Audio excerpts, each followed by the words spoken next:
This is the FCB Radio Network, home of the best personalities and where real talk lives. Online at fcbradio.com. FCB. Hi, everybody. Welcome to another episode of Just Listen to Yourself with Kira Davis. I am your host, Kira Davis, and this is the podcast where we engage in some critical thinking, some logic skills, some reasoning skills, some persuasion. And we take talking points and we draw those out to their logical conclusion. I'm excited about today's episode and a little nervous because today's episode isn't the same as other past episodes. We're not addressing a specific topic, a specific event or controversy. We are talking about questions. And why don't we ask more questions? We're asking, why don't we ask? And I have to shout out to my neighbor Katie across the street who gave me this idea. We were having a chat one evening and she was complaining about, I think, probably politics and the current state of government in California. That's a lot of what we talk about. And she said, Kira, it just discourages me that people don't ask. They just kind of take all this stuff that they see in the news or that their politicians say, and they don't ask any questions. They just accept it at face value. She's like, I feel like no one asks questions anymore. And I was like, that's an excellent topic. I love that. That is something that deserves to be explored. Because I agree, and I think most of us would, that there is some sort of stigma on asking questions, not just when it comes to political discourse, but even in our daily life. We don't want to ask for directions. We don't want to ask for help at the store. We feel weird about asking questions in school or at work, particularly in the medical field. A lot of us have trouble asking questions of our medical professionals. And making sure that we have all the answers we want. There's something distasteful about that to us. And especially when it comes to your health, that can be a big deal. I think we are in an age right now where asking questions is frowned upon, has been discouraged, and does add some sort of stigma. And I want to know why. I want to talk this out. And then I want to talk about why it's important to get back to asking questions. This was inspired by my neighbor, Katie, but it was prompted to finally sit down and record it by an incident that happened this week with AOC, Alexandria Ocasio-Cortez, representative from New York City. I'm sure I don't need to give her more introduction than that. And she was on her social medias this week, which I love. I love how AOC uses social media. I don't agree with her on anything. I think she's a bit of a drama queen, if you ask me. But I think she's smart. And I know a lot of conservatives disagree with me. They don't understand that she's not dumb. She's young. And she's gone through, the current iteration of our university education system. So, of course, there's a lot of wokeness that goes on. And behind that wokeness, there isn't always a lot of real solid information. And certainly not a lot of questions being asked. So she's a product of her environment, and also she's young. She's gonna. I didn't know any of it. I did not know enough stuff to put in a podcast at 25 years old. If I had tried to do JLTY at 25, I would have sounded like a complete idiot. So I don't think that she's an idiot, and it kind of bothers me when people frame her like that. I don't think it's fair. However, I'm not a fan of her politics. But I do love how she understands her media presence. She understands her audience, and she knows where to find them. And I really wish other politicians would kind of get the gist and take her example. I think she leaves a good one in that respect. However, as I said before, I do think she's a bit of a drama queen, and she posted a story this week in which she describes her experience during the Capitol riots back in January. She talks about an incident where a Capitol police officer burst into her office. Now, there's some question about where she was in proximity to the actual riots taking place. That's a valid question, by the way, and we're going to get to that. However, all that aside, regardless, I think that if I was at work at the Capitol building, even in the far recesses of the Capitol building where they put the freshman representatives, if I were working there and I got a call that said, there's some weirdos in the Capitol building and they're rioting and they're just like running around everywhere, I'd be scared too. So not to take anything away from how terrified she may have felt with even just the knowledge, even if she really didn't see anybody, just knowing that. I mean, that's the last thing you expect when you're at work as a representative, right? So I can imagine that that was terrifying. So she talks about being in her office and a Capitol Police officer bursting into her office, and she says his presence didn't feel right, and he was looking at her in, quote, all of his anger and hostility. And then she goes on to say one of her staffers wondered if he was going to have to actually fight the police officer. She said, I started to hear these yells, where is she? Where is she? And this is the moment where I thought everything was over. That was the moment I thought everything was over, she said. And I really just felt like if this is the plan for me, then people will be able to take it from here. I'm sorry, because I know there's some of you out there who are listening to this who are taking this very seriously and don't like that I'm laughing at it. But I mean, this is the point. This is a harrowing story that she's telling. It sounds terrible. But what she's also done is accused a Capitol Hill police officer of having ill intentions towards her and frightening her practically to death by bursting into her office. And the implication is that he was coming to do some harm to her in some way. And that's a really big charge when you're talking about the people who were at the Capitol who put their lives on the line doing the jobs that they were meant to do. And one police officer lost his life in the line of duty. So she went on to tell the story. It was a very harrowing story. And progressive journalist Zaid JLTY, he's written for Think Progress before and Alternet. These are liberal outlets. He gets on Twitter and he says, well, hang on a second. This is a harrowing story, but if you're going to accuse the Capitol Hill police of intentionally frightening you or perhaps having ill intentions towards you, and then a moment not long later she accused Ted Cruz of trying to have her murdered. If you're going to say these things, then you need to back them up. You need to be able to prove these things. You're a sitting congresswoman. You can't just be saying these things. The things you say have consequences. Zaid, after that, became the scourge of left-wing internet. The hounds came after him. They told him he had sold out. They called him MAGA. You know, they said he was a Trump humper. He completely lost his progressive bona fides in just this one Twitter thread, which he questions her story. And he questioned that she would be the only person experiencing trauma and that the police were the purveyors of the trauma. She didn't even mention in that little story that it was a video that she was doing, I think, on her Instagram. She didn't even mention, by the way, that Capitol Police officer was probably there to evacuate her. I think if you put two and two together, you might assume that, but that wasn't a connection that she made for her people. She knew the audience didn't want to hear that. What they wanted to hear was how these horrible toothless rednecks burst into the Capitol building and they were going to kill everyone. And here's a great reason why we should get rid of everyone who's right of center. That's what she wanted her audience to hear. And that's what they heard. So this guy Zaid says, hang on. We're progressive reporters. We ask questions. I want to know if she can back up these things, because if she can, this is a big story. But if she can't, this is dangerous speech from a sitting congresswoman. Which I kind of agree, right? I mean, the Democrats and the progressive left since January are the ones that have been telling us that speech can be dangerous and speech can incite violence. Well, it's pretty inciting to accuse somebody of personally trying to have you murdered.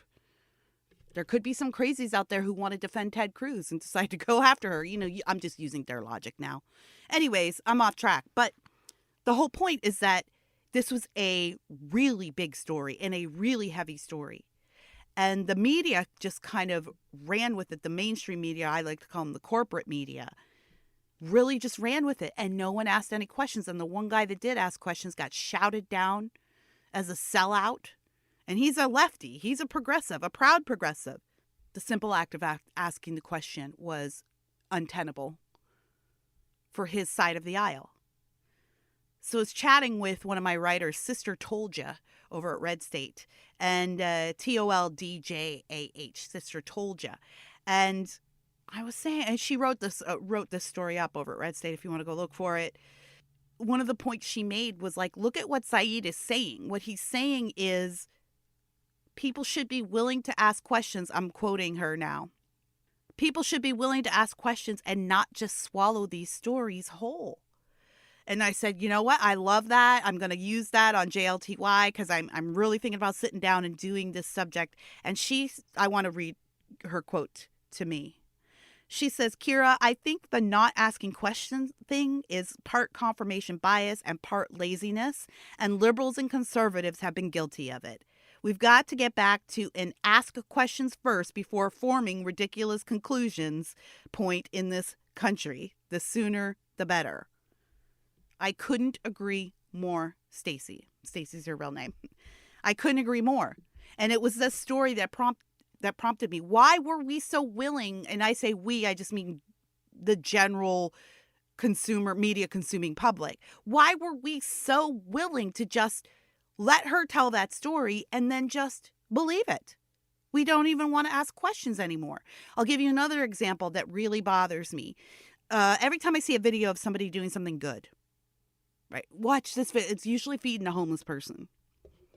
Watch this guy go and hand out $100 bills to all the homeless people. Watch this guy pull over his car and give a homeless guy the coat off of his back.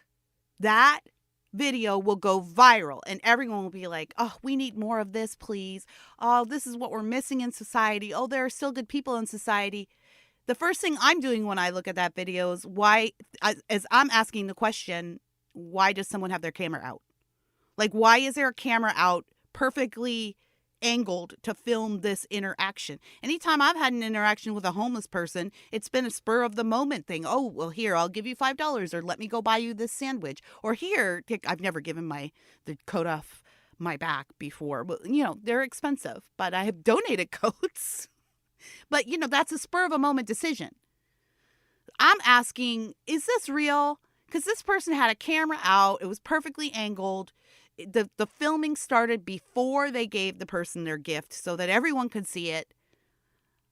To me, it looks like a social media gimmick rather than just a genuine act of charity. But we just accept those videos. We never question, is this real? Is this something that actually happened? Does this person have other intentions? We don't question it. Why are we so quick to believe these stories? Why are we so quick to believe things we want to believe? And I think bias confirmation is definitely a big part of this. We don't question each other enough. I think one of the reasons that the political atmosphere is so toxic is because no one wants to ask questions anymore, including the media. And when you don't ask questions, you can assume the motivations of a person without being proven wrong.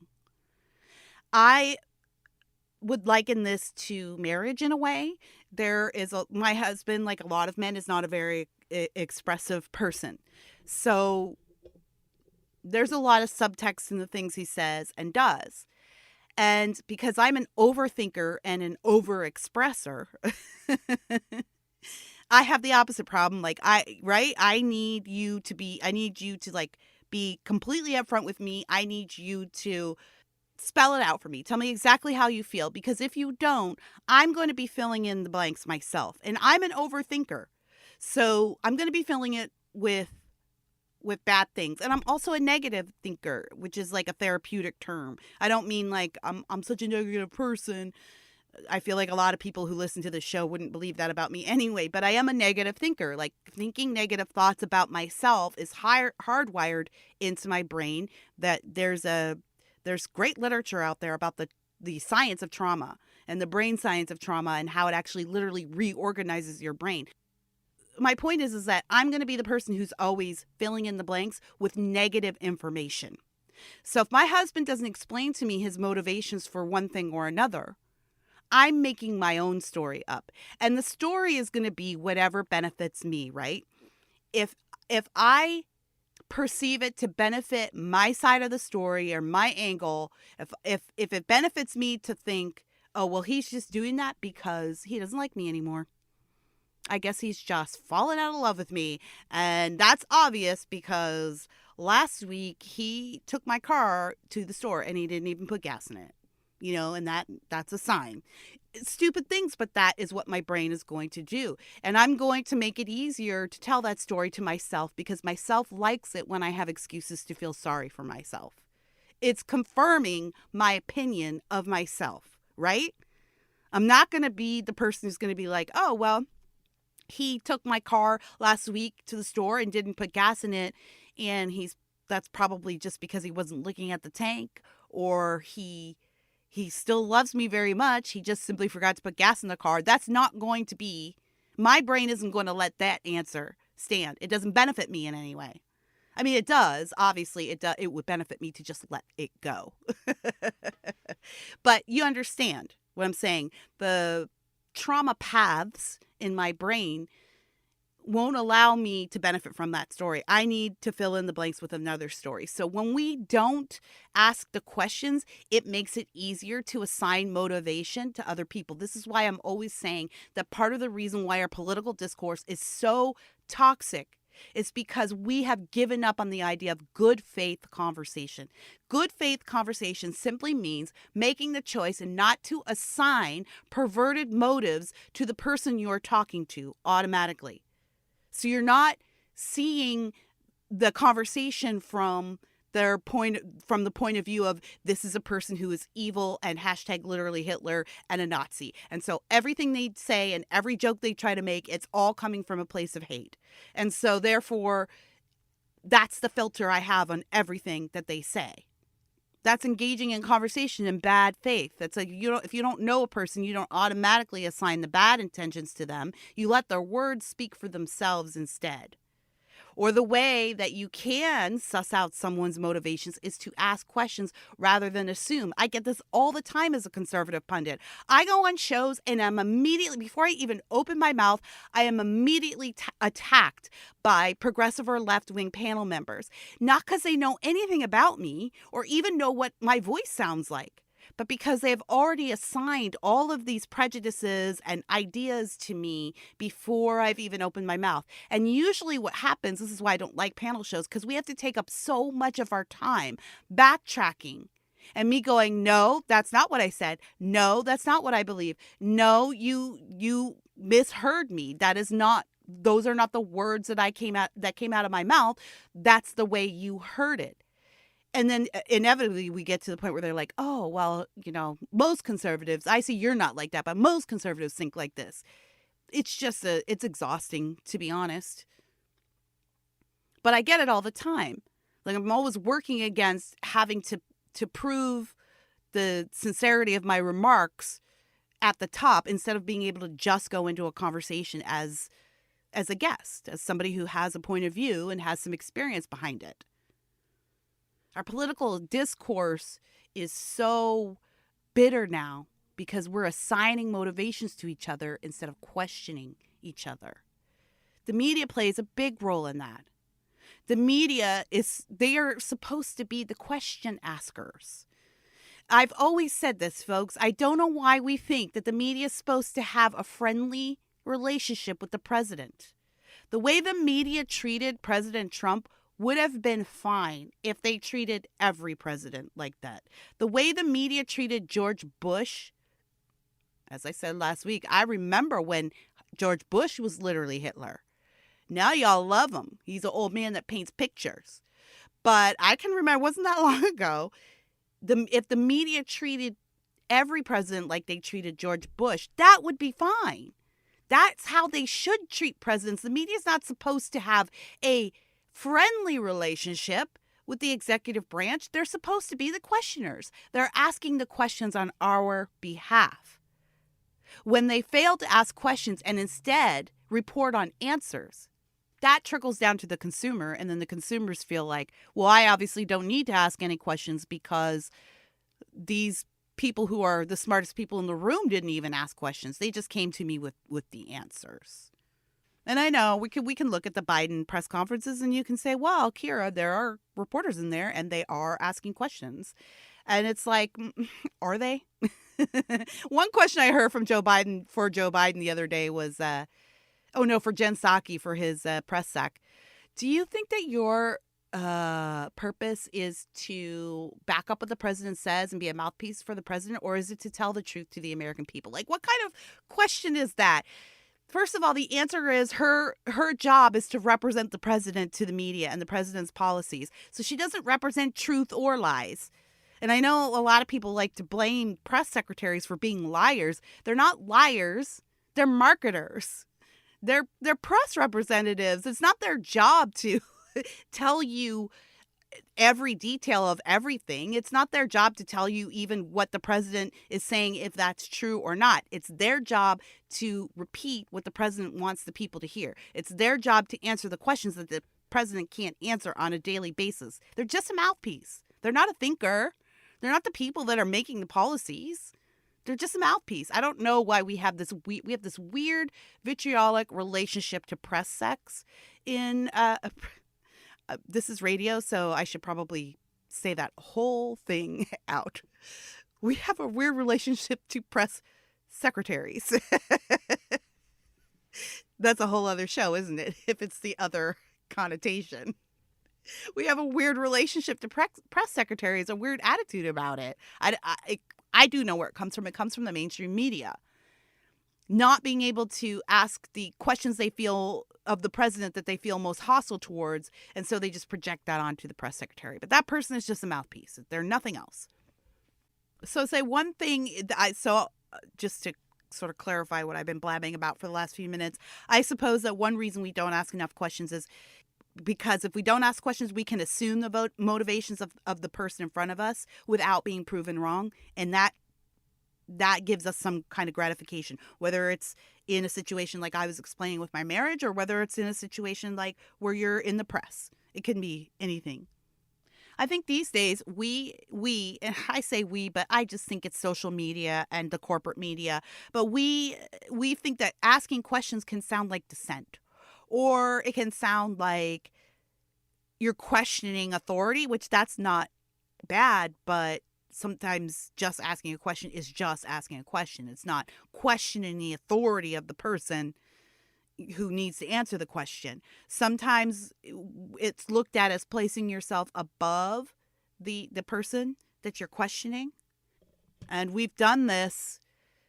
I've seen this ramp up in the last 2 months after the protests on the Hill. So in conservative media, because corporate media and big tech have been lumping all of us now, like anybody who's right of center gets lumped in with any of the like 150 idiots that went into the Capitol. 75 million people voted for Trump, but now all of those people are lumped in with the few people that caused havoc at the Capitol. And as a result, big tech has been clamping down on what they say is misinformation or misleading information. And it's just been insane.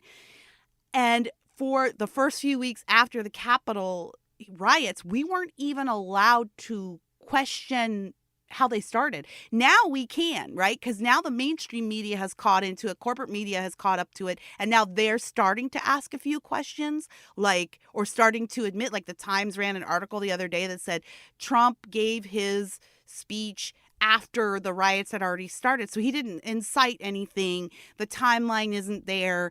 These people had a plan.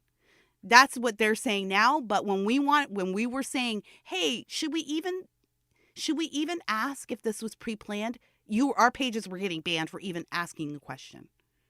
So asking questions is starting to feel a little bit dangerous these days. You ask a question and you get immediately labeled a crazy. You ask a question about the safety of a vaccine for one of the most important diseases of this century, that a vaccine that was developed and approved within 9 months. You just ask a question and suddenly, oh, you're an anti-vaxxer. Oh, you're a COVID hoaxer or whatever. And you will get torn apart on social media. You will get torn apart in the media. The media does play their role in this.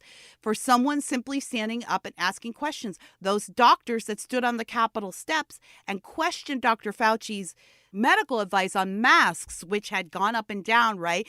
And particularly his medical advice on hydroxychloroquine, which to me is still crazy that I mentioned it offhand to a friend the other day and he was like, oh, well, no. And he started to tell me like all of the reasons why it's bad. I had even no idea that we were still there. I thought that this all got cleared up. This is a drug that's been used forever. It's used in malaria patients. Like it came out of Donald Trump's mouth and all of a sudden we're not allowed to talk about hydroxychloroquine. So these doctors stood on the steps and said, Dr. Fauci, we would like to know what you're taking to prevent COVID. And one of the doctors said, I bet it's hydroxychloroquine because that's what we're all recommending. And that doctor got deplatformed. Her videos got taken off YouTube. And they're like, see, she's a kook. Just to ask the question. Is this not a valid question? Is this medical treatment valid? Is the lead doctor in our nation, the lead health officer in our nation, is he taking this? This would seem to be a question for the media, right? Like if I saw those people up there, well, I did see those people up there and I did ask that question, but I'm not, quote, mainstream media, so my questions don't count. But if I'm working for CNN and I see those doctors up there, my first thing isn't going to be going on TV and discrediting this person for asking the question, which is what happened. Right? Everybody who asked a question about hydroxychloroquine was immediately deplatformed and labeled as crazy in the media. Instead of what the media should have done, which is ask the question of Dr. Fauci. Are you on hydroxychloroquine? Is the answer no? Okay, this lady just accused you of something that's not true. Now we have the story. We've sussed out the facts. We've done our job. Is the answer yes? Oh, well, maybe we need to ask Dr. Fauci why. The media is helping us settle into this rhythm where we do not ask questions, where we assume that the questioner is the problem. Instead of saying, well, gosh, if only there were a way to find out whether or not this person is telling the truth. If only there was some kind of job that someone had where they investigate and they ask questions and then they gather their facts and they interview people and then they get the truth of the story out to the public. If only there was someone like that who could do that job. Because people who don't want to ask, who don't like asking questions, made COVID political, then just even the very reporting on the questions became political. The very asking of the question became political. Hi, my name is Sarah Lee, host of Marble Halls and Silver Screens with Sarah Lee, a podcast dedicated to exploring the connections, financial, ideological, political, and otherwise, between the Marble Halls of Washington, D.C. and the Silver Screens of Hollywood, California. I bring you the news unfiltered and with a perspective the mainstream press tends to ignore. So I do hope you'll check it out and enjoy the show. Download Marble Halls and Silver Screens with Sarah Lee at Apple Podcasts, iHeartRadio, or wherever you get your podcasts today. I have a little list here. Why don't we ask? Maybe we don't really want to know the answers or we're fearful. I think this happens a lot when it comes to our medical health. We don't ask questions because if we're in a situation where there are questions to be asked, sometimes there's that subconscious part of you that just doesn't want to know. And so you let the fear shut you up and then that makes you forget that your doctor is just a human being, that your nurse is just a human being. It's the same thing with the corporate media. It's the same thing with your favorite politician. It's really important to remember that these people are just human beings. And sure, they know a lot. They're knowledgeable. They're knowledgeable in their field. Obviously, your doctor knows more about the human body than you do. That's why you're at the doctor. But they don't know everything. They don't know necessarily the level of your pain or discomfort or where it's come from. Or there are questions that only you can answer, right?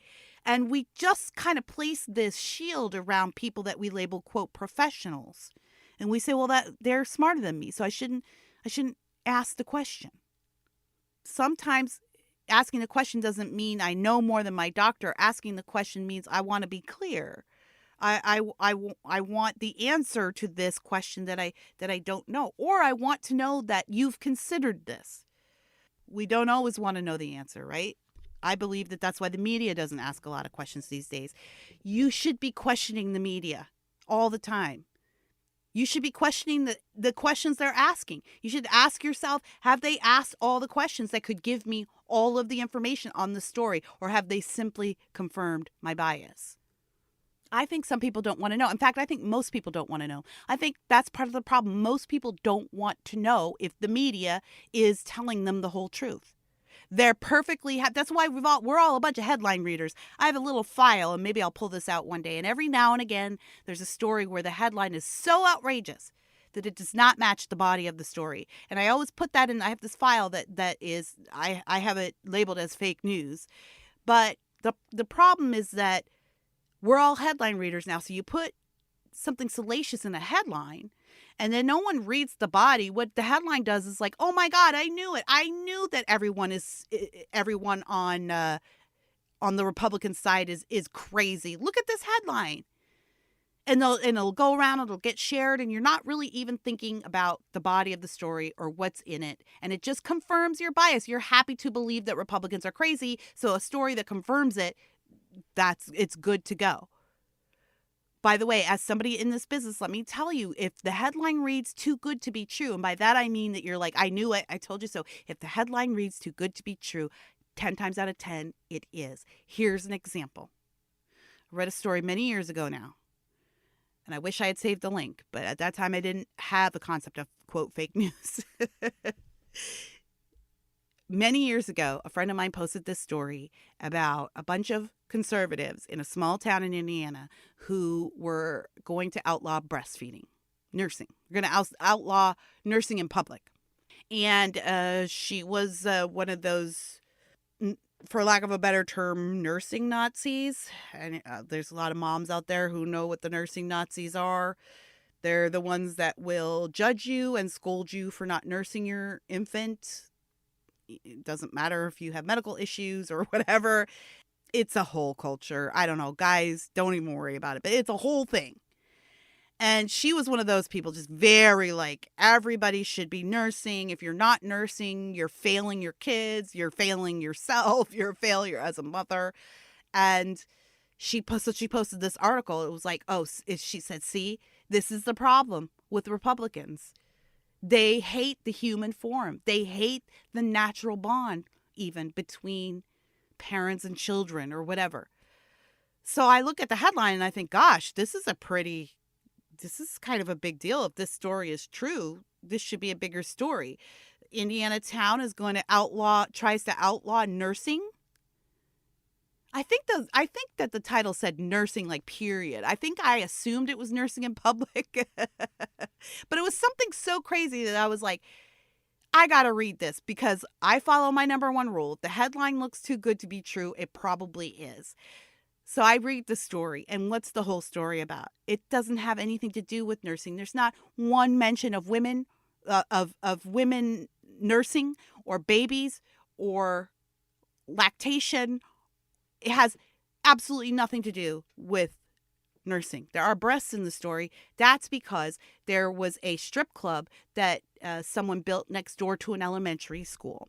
And so parents went out and started protesting against the strip club, but the strip club wasn't going to move. Somehow they got around some kind of ordinance in the town that allowed them to open next door to the school. I can't remember all of the details. Again, I apologize. I wish if I had known, hindsight's 2020, I would have saved this. But they were upset, obviously, that this strip club got around the city ordinances to open next door. And so they were petitioning the city council to write a new law that said you cannot have naked adults exposed within so many feet of a school.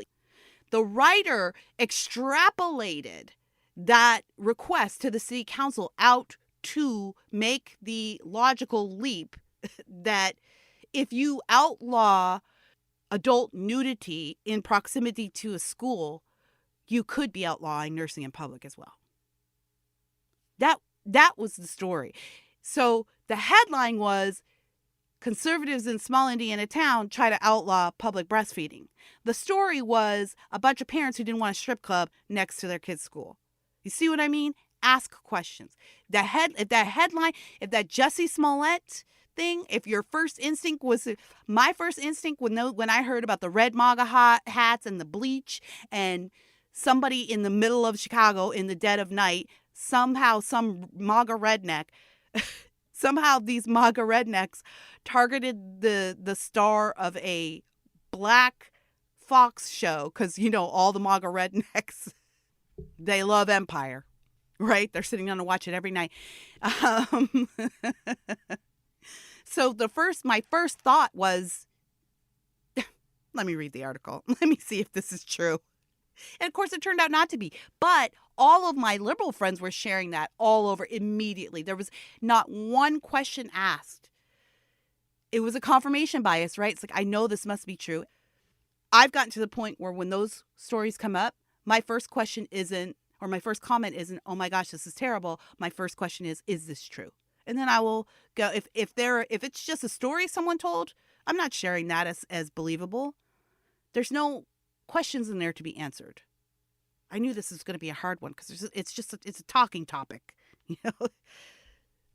I know I'm blabbing, but do you see what I mean? Sometimes we don't want to know the answer. We don't want to know that story isn't about Republicans who hate nursing mothers. We don't want to know that. We want our bias to be confirmed, or we're too scared to know what the real answer is.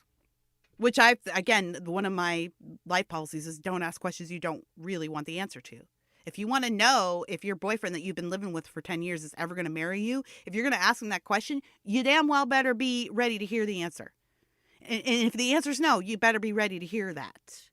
Don't ask questions you don't want to know the answer to. I used to do children's theater, and we used to travel to public schools and put on little shows for the kids when I was an intern in St. Louis about 2,000 years ago. And we did a show at this elementary school one day, and after the show was over, our MC got on the mic and he was like, and this is like first graders through fifth grade, he gets on the mic, he's like, did you guys have fun today? And immediately 500 kids scream at the same time, no, you suck. And I remember our director, Miss Rita, who was just a doll. We all loved Miss Rita. Miss Rita said afterwards, we all packed up back into the van, kind of dejected, because you know what?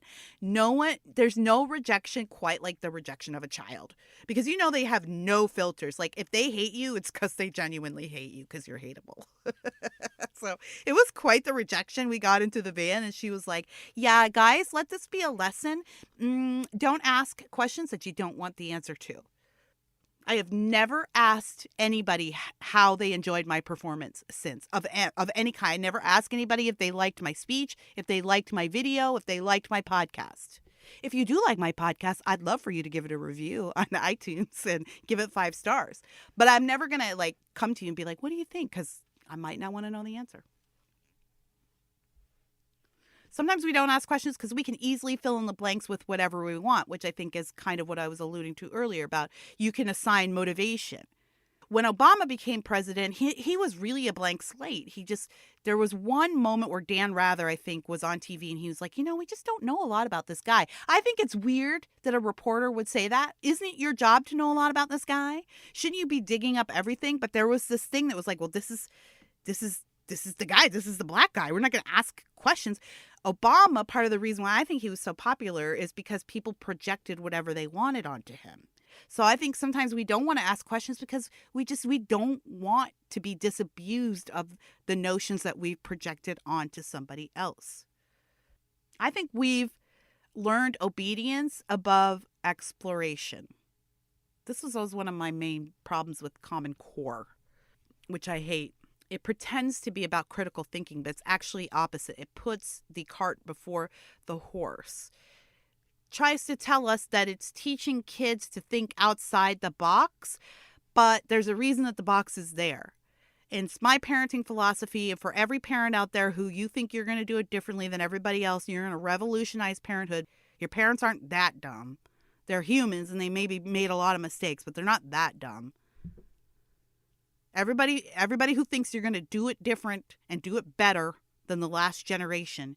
I know that you want to teach your kids how to color outside the lines, but they can't color outside the lines if they don't know where the lines are. The box is important. Don't spit on the box. There's a lot of wisdom and common sense that lives in the box. Teach your kids where the parameters of the box are, and then teach your kids how to color outside those lines. But we've been, I think, school and the way that media has all of our media set up, we've been conditioned to obedience above exploration. Why are people making fun of Space Force? I mean, I know why. It's because it came out of Trump's mouth. It was, quote, Trump's idea. It wasn't Trump's idea. He was the guy that made it happen.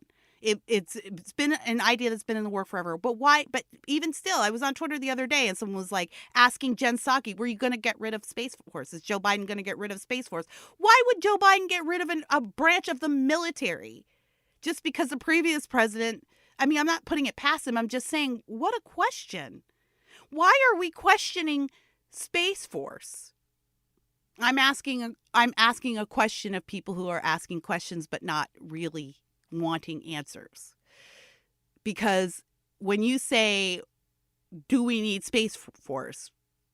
That's a request for a confirmation bias wrapped up in a question, right? You want the president to say, no, we don't need Space Force because it was Donald Trump's idea.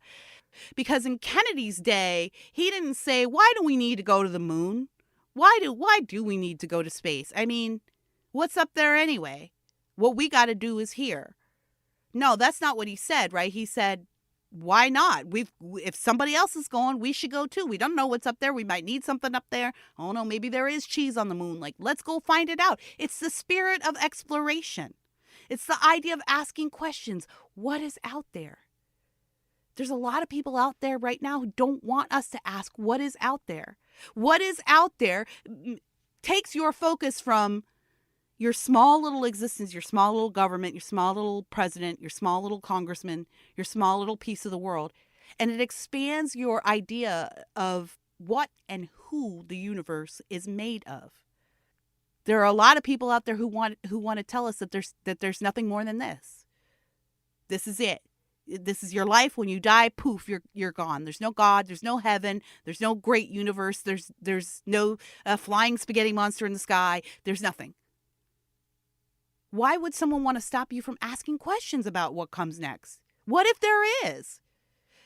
Even the very notion of asking the question expands our reasoning ability and causes us to think about our place in this world and our responsibilities to each other. And when we stop asking those questions, we stop thinking of ourselves in terms of people who are responsible for our neighbors.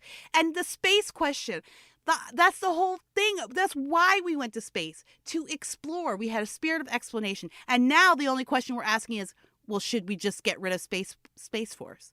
Why aren't the questions like, what else could be in space? We should be asking questions like, who owns the moon? Who owns the moon?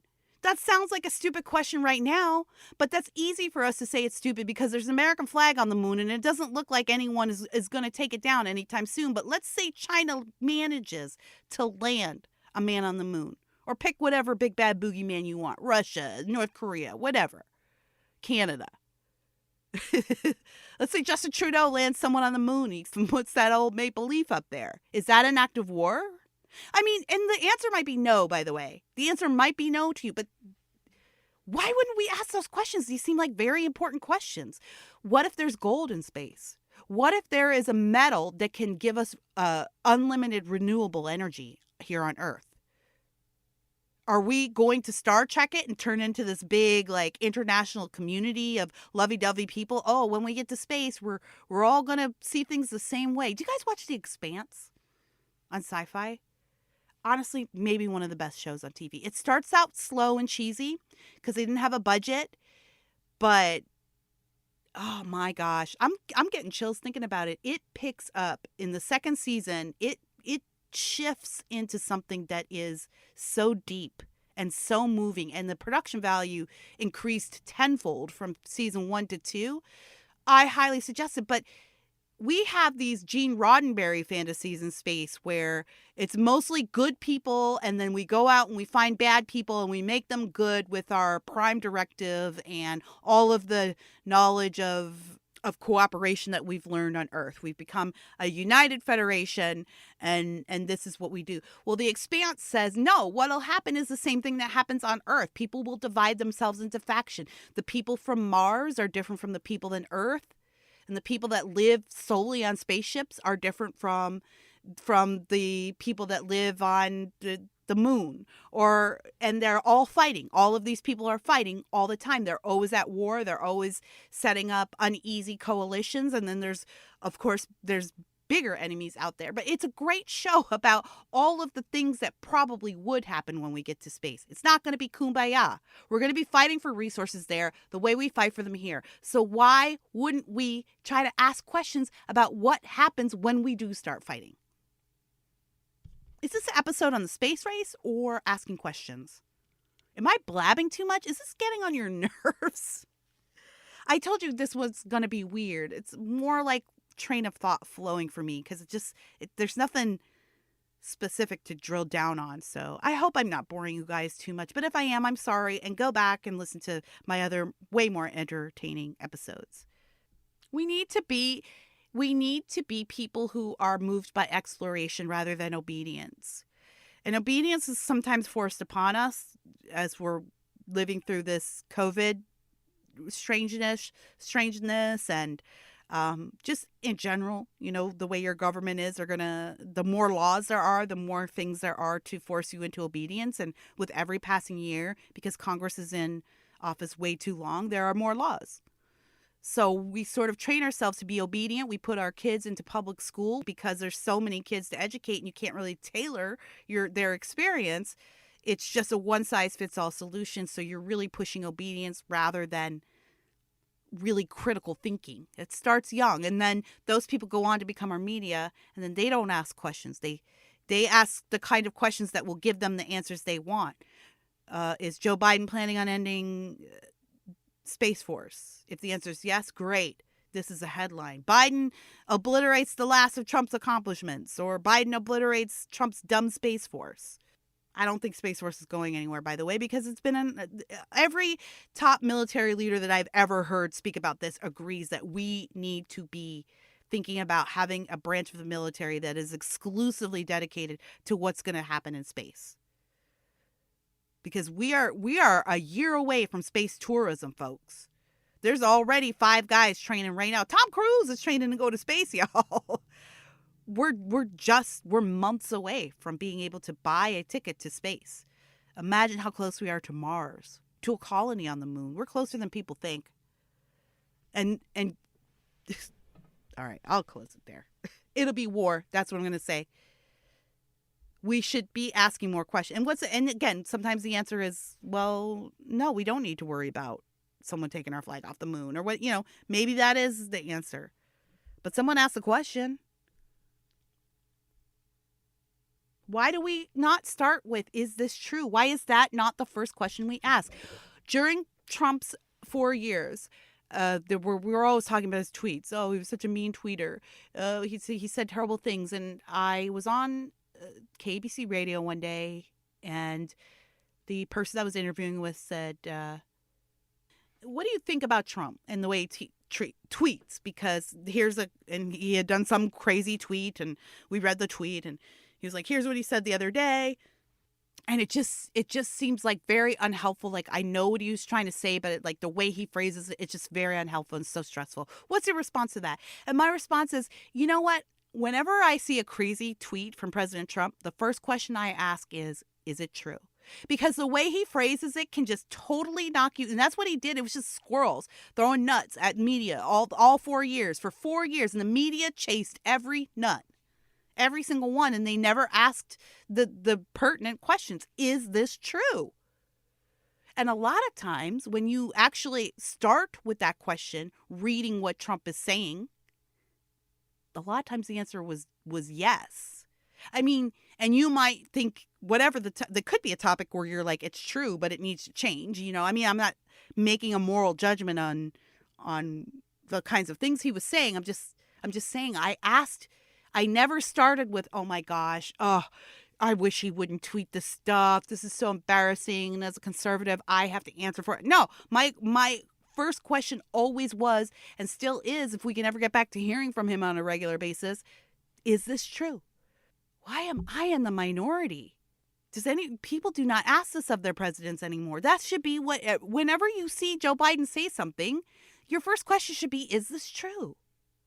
Why are we so primed to take everything a politician says at face value? But we've just come to accept that whatever's coming out of the mouths of a government authority, it must be okay. Why? Why don't we ever start with the question, well, is it true? We could have saved ourselves a lot of pain here in Southern California if we had done that. And you know what happened when people finally started asking, is this true? It turned out it wasn't. So in LA, restaurants have been closed for outdoor dining for months now. And in a state like California, where the weather is at least amenable to outdoor dining even in the winter, this was a way for people to stay alive while indoor dining was closed. I actually don't agree with indoor dining being closed either. I think you could do it with limited capacity, and we were doing it fine. And but that's just a personal opinion. Well, I do have some data on it, but that's neither here nor there. It's my own personal sidebar. Anyways, but whatever, that's what the state and the city decided. But then they closed outdoor dining down, and that seemed wholly unreasonable. It didn't track. It didn't track with what we were being told about where the outbreaks were or anything. And it was indefinite. They were like, oh, well, don't y'all restaurant workers and owners, don't worry about it. These are tough things we have to do for COVID. It's like, it's really tough for people when they're still getting paid, right? It's easy to look at the rest of us and say, well, just tough it out when you've shut down our business while you get paid. So the restaurant owners finally got sick of this, and they said, well, look, we want proof. We want to see the numbers that say that outdoor dining is responsible for outbreaks, because we spent a lot of money. Newsom made a big old deal about it. We spent a lot of money hiring 10,000 contact tracers here in the state. So you've got these people wandering all over, lurking around, looking to trace the virus back to different outbreak areas. Show us the data. Do you say data or data? Do you notice that I switch it up? It's because I've never been confident which way to say it. What do you say? Data? Data. Anyways, they said, give us the data. I'll use data. Give us the data. Show us the reports. Show us the medical reports we want to see. So the county health said, oh, all right, well, we'll send you some stuff. And they sent them a speech. They sent the Restaurants Association a speech, one of the last speeches that the Newsom's health director had given about how we're seeing an uptick in ICU beds being taken up and an uptick in deaths and an uptick in this and that, but no numbers about outdoor dining. So they ended up having to sue for the numbers. And you know what happened? Well, you already know what happened. When they sued for the numbers, LA Public Health had to admit they didn't have the numbers. They don't have the numbers. They didn't have the science. They didn't have the data. They had nothing. They just thought that if they banned outdoor dining, that they could teach people to not gather, which ironically, but not unexpectedly, if you can even apply a little logic to the situation, what happened was there was a huge uptick in COVID in LA after they closed outdoor dining, because people had no place to go to meet, to see their loved ones, there were some holidays in there too. So instead of saying, hey, let's go sit in an open air venue where we can only sit 4 to 6 people at a table and we're not going to be gathered in very close quarters, people were like, well, I really wanted to share a meal with my friend, or I really wanted to do this. And so they're meeting indoors when they really should be outdoors. It's the best for COVID. It's going so long. I'm so sorry. The point is that when no one asked questions, the government of LA was able to do whatever they wanted to the restaurants. And it was only when the restaurants started asking the questions that the truth came out. You cannot assume that the person in authority is automatically telling you the truth. It needs to go for your pastor. If your pastor has accusations against him, and you feel strongly about him and love him, certainly be there for him and support him. But don't be afraid to ask, is it true? And maybe the answer is no. And then you can confidently defend him. But we should not be automatically starting from an assumption of, well, whatever this person in authority is saying is true. I think we've been conditioned in increments and with big issues like this whole censorship thing or this cancel culture thing where again, like this guy Zaid got canceled just for asking the question. Just for asking the questions. Is this true? We get our pages deplatformed just for asking the questions. The question, did Trump give the speech before or after the riots? Some things are big and some things are incremental, but I do think we see a creeping in society towards asking less questions, fewer questions.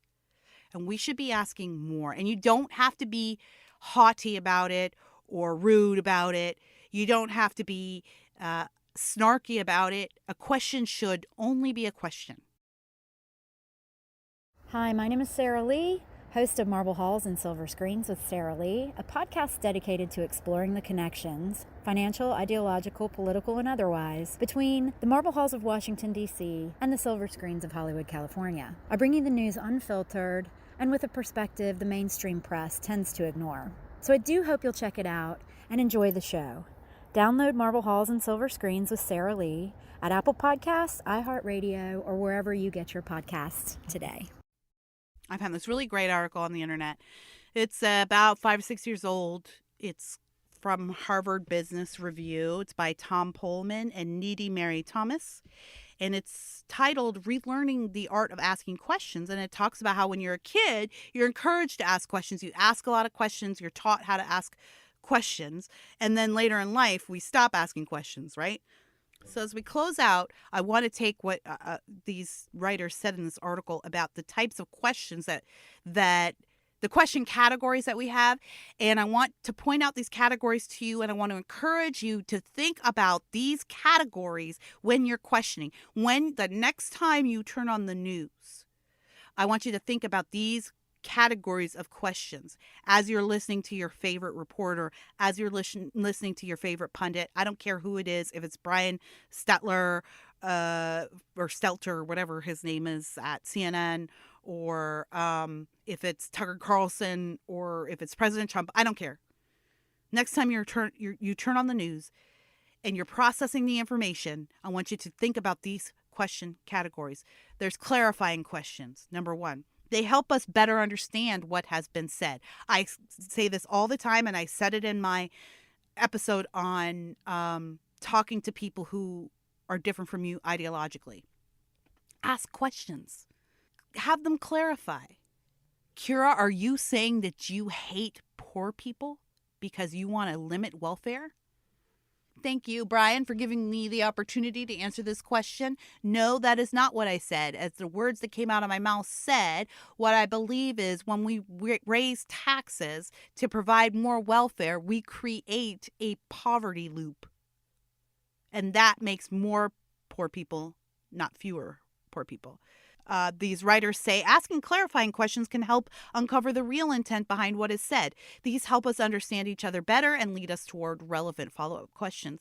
Can you tell me more? And why do you say so? Both fall into this category. People often don't ask these questions because they tend to make assumptions and complete any missing parts themselves. As I say, this is one of my downfalls. I have to make a concerted effort to ask clarifying questions. Adjoining questions. Adjoining questions are used to explore related aspects of the problem that are ignored in the conversation. So first category is clarifying question. Second category is adjoining questions, which, that word can give you a clue as it's building a bridge basically between what you've clarified and what the next step in the conversation is. Questions such as, how would this concept apply in a different context? Or what are the related issues of this technology fall into this category? Our laser-like focus on immediate tasks often inhibits our asking more of these exploratory questions. But taking the time to ask can help us gain a broader understanding of something. Is Space Force stupid, President Biden? Okay, that's a clarifying question, but the broader question would be, do we need a military branch dedicated to space defense and exploration? And what happens if someone takes our flag off the moon? Adjoining questions. Number 3, third type of question, funneling questions. These are used to dive deeper, as the title suggests. We ask these to understand how an answer was derived, to challenge assumptions, and to understand the root causes of problems. Examples include, how did you do the analysis? And why did you not include this step? Funneling can naturally follow the design of an organization and its offerings, such as, can we take this analysis of outdoor products and drive it down to a certain brand of lawn furniture? Most analytical teams, especially those embedded in business operations, do an excellent job of asking these questions, funneling questions. I think funneling questions are probably a great example of a profession that uses funneling questions would be detective work. Detectiving, being a detective guy or gal.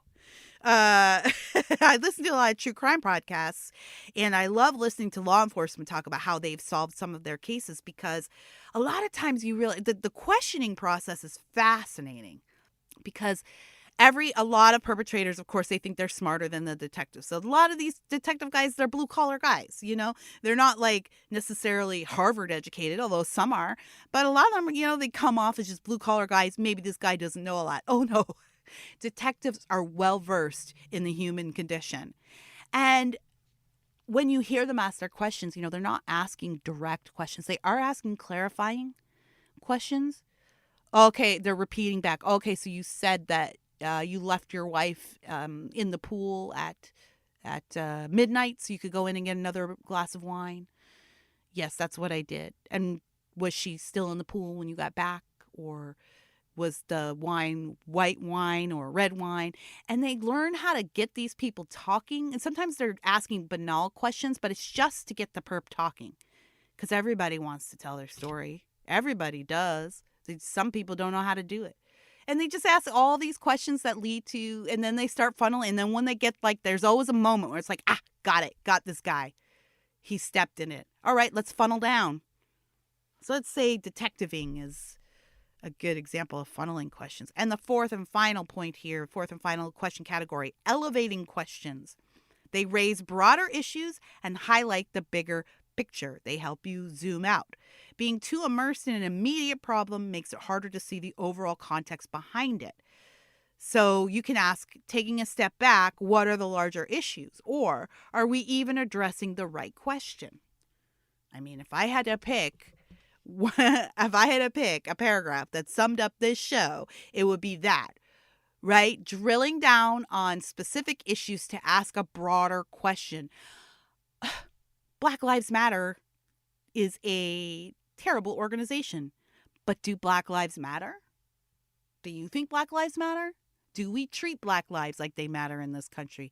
Do some Black people feel like, no, they are not treated like their lives matter? Do some people feel like it doesn't matter at all what you think of how much my life matters or not? These are larger questions prompted by a specific issue.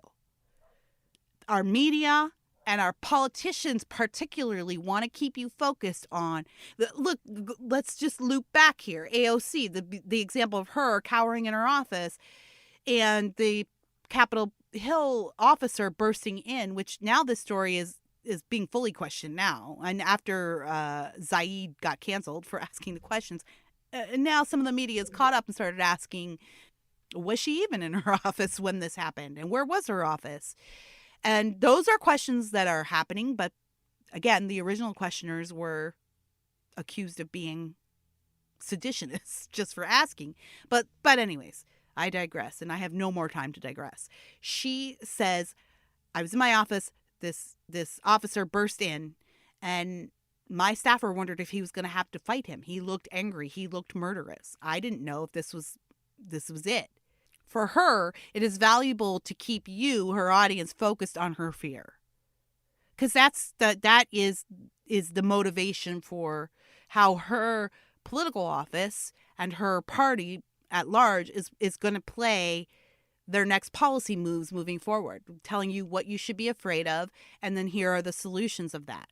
So what she did is she honed in on that very specific feeling in that very specific moment. This guy burst into my office and scared me. But the overall issue is something bigger. Well, who was the guy? Well, he was a Capitol Hill police officer. Well, what was his motivation? Was he just trying to evacuate you, or was he pissed at you for some reason and he was going to take his anger out on you? Was there any indication that he might be a police officer? Like, did he have a jacket on or a hat or a gun or a badge? What does it mean that these people were in the Capitol building in the first place? How could we prevent this from happening? Why did it happen in the first place? Are there really that many people out there who are so angry at the current process of American politics that they felt it was appropriate to burst into the Capitol? Why is that? We're not even asking these questions. We're having to put down everybody as a seditionist. Everybody who had questions about the election, we're having to put them down as seditionists on par with the idiots who broke into the Capitol or ran into the Capitol. But why do we start with the assumption that they are seditionists? Why can't we start with a bigger question? If people are mad, do they have something to be mad about? I think I brought this up on my Black Lives Matter episode. And I told people, and it was the summer of riots, and it was like, people are angry, folks. And when enough people are angry, sometimes you do have to step back and say, maybe people are angry because they have something to be angry about. What do you think people are angry about? That is an elevating question. It takes it from the specific topic, but if you just want to focus on the myopic view, then that you can chop that up into a social media bite and put that on Instagram. Asking elevating questions means you want to get some problems solved, and we know in politics it doesn't pay to solve problems. I have a question for you. Have I beat this dead horse long enough? We don't ask enough questions, and it's affecting our political discourse, but worse, it's affecting the media that we consume. It's affecting our knowledge. It's affecting the information that we allow ourselves to mull over. We're not thinking enough, and it's making us crazy. And it's making it easier for us to judge each other so harshly, which just breaks my heart. Here's a couple of quotes that I want to read to you before we go. Warren Berger says, knowing the answers to questions will help you in school. Knowing how to ask questions will help you in life. Ask the questions. I mean, I get it. You're driving. You don't want to stop and ask for directions. It's embarrassing. For some reason, we think it's embarrassing to ask for help. I get that.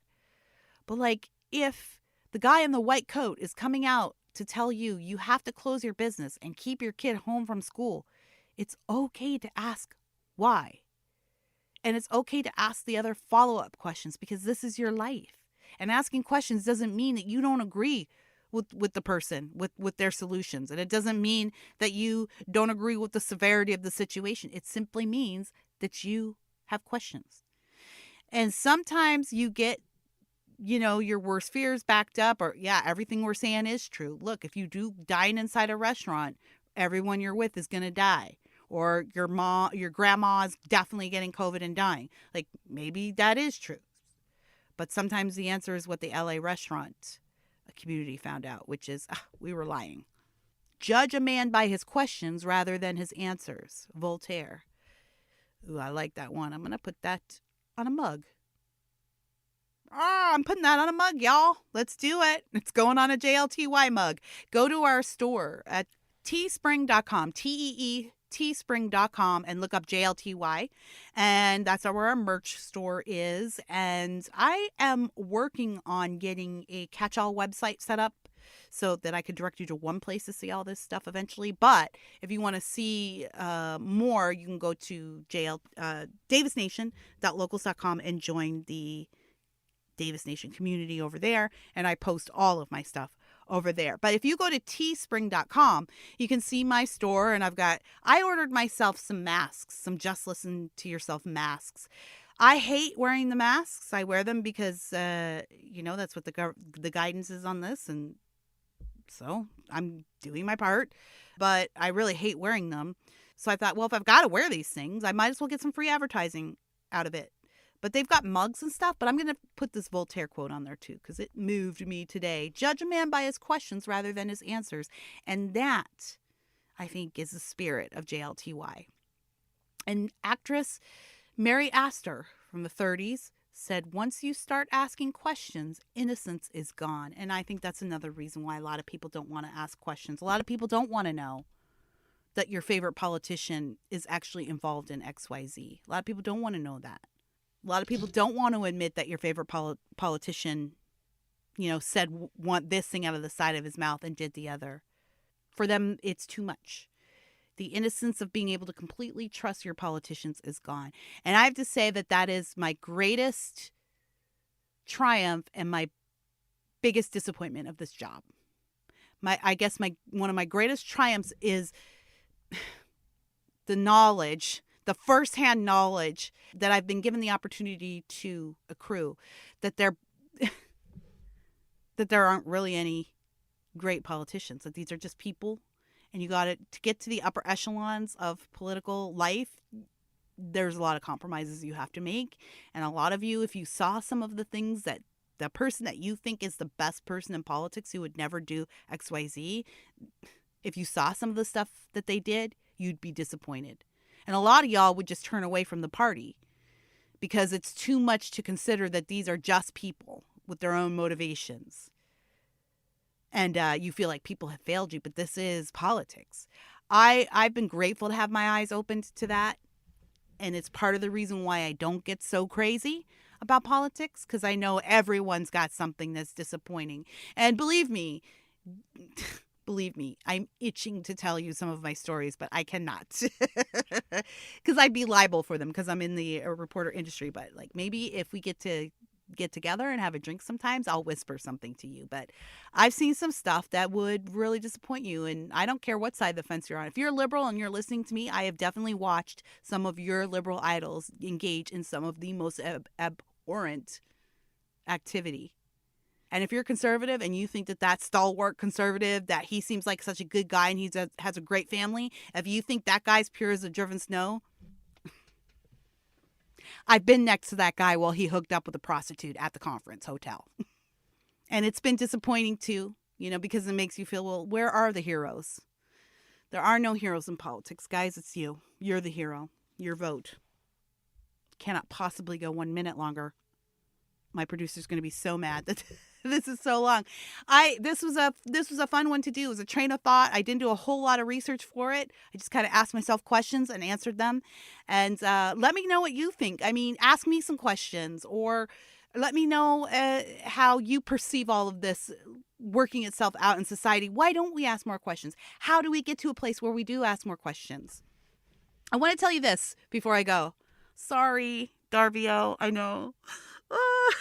He's probably going, Kira, no, end this now. No, I'm going to. I want to tell you this because I think this is a prime example of why it is important to push past our innate fear that we're doing something wrong by asking a question.